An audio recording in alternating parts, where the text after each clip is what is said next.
আল্লাহর নবী সাল্লাল্লাহু আলাইহি সাল্লাম বলেন, আল্লাহর বান্দা যখন সিজদা দেয় তখন একেবারে আল্লাহর নিকটে চলে যায়। সুবহানাল্লাহ। এই সিজদা হচ্ছে আল্লাহর সামনে আনুগত্য পেশ করার একদম চূড়ান্ত এবং ফাইনাল স্তর। বান্দা যখন সিজদায় চলে যায় আল্লাহর একেবারেই নিকটে চলে যায়। আমার মুসল্লিয়ানে কেরাম, এই অনুভূতিটা আমাদের হৃদয়ের মধ্যে জাগাতে হবে যা আমাদের রব এর কুদরতি কদম মোবারকে আমরা সিজদা করছি, আমাদের রবকে সিজদা করছি, আমাদের রবকে আমরা দেখতে পাচ্ছি, তিনি আমাদেরকে দেখছেন।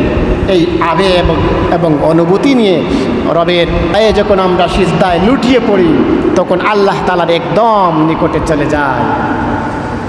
সেখানে গিয়ে তাসবিহ পাঠ করি। আল্লাহর নবী সেখানে গিয়ে দীর্ঘ সময়ে দোয়া করতেন, অনেক দোয়া করতেন। আমার ভাইয়েরা, আল্লাহ রাব্বুল আলামিন যে সময়ে দোয়া কবুল করেন সেই দোয়া কবুলের অন্যতম একটা জায়গা হচ্ছে সিজদা। বান্দা সিজদায় গিয়ে তার মনের কথাগুলো আল্লাহ রাব্বুল আলামিনের সামনে পেশ করবে। এই জ্ঞানটুকু আমাদেরকে অর্জন করতে হবে যে আল্লাহর নবী কীভাবে মসনুন দোয়াগুলো পেশ করেছেন। সেই দোয়াগুলো শিখে যখন আপনি নামাজ পড়বেন দেখবেন আপনার নামাজটা কি চমৎকার একটা নামাজ হয়।